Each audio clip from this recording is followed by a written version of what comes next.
হরি বল হরি বল। চৈতন্য ভক্তের শ্রীচরণ আমার নিবেদন। চৈতন্য চরিতামৃতের আজকে চৈতন্য চরিতামৃতের 3টি লীলা, আদিলীলা, মধ্যলীলা, অন্তলীলা। মধ্যলীলার 559 নম্বর শ্লোকে বলছেন জীবের দুঃখের মূল কারণ কি। কৃষ্ণ ভুলি সেই জীব অনাদি বহির্মুখ, অতএব মায়া তার দেয় সংসার দুঃখ।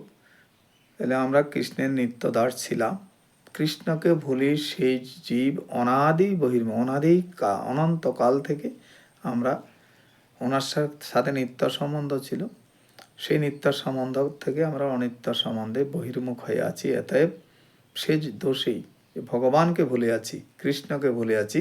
সেই জন্য যিনি আমাদের নিত্য শাশ্বত, যিনি আমি যার, ওনাকে ভোলার জন্যই তিনি আমাকে সেই মায়ার মোহ,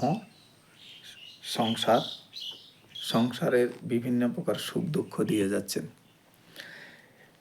শ্রীকৃষ্ণকে ভুলে জীব অনাদিকাল ধরে জড় প্রকৃতির প্রতি আকৃষ্ট হয়ে আছি, আমরা হয়ে রয়েছে। তাই মায়া তাকে এই জড় জগতে নানা প্রকার সুখ দুঃখ প্রদান করেছে।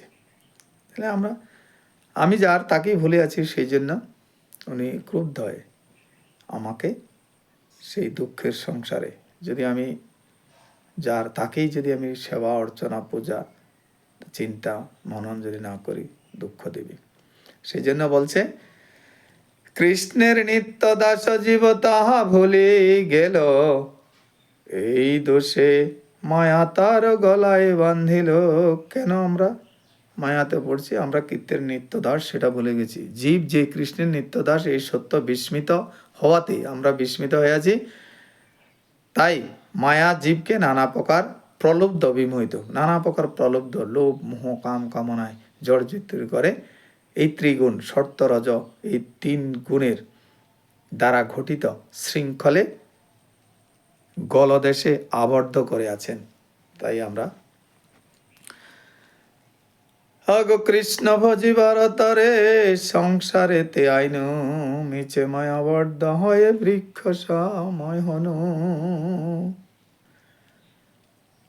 কৃষ্ণ প্রেমে ভক্তি যার মা, সে কি থাকে ঘরে, দিবানিশি দু নয়নে কৃষ্ণ বাড়ি ঝরে।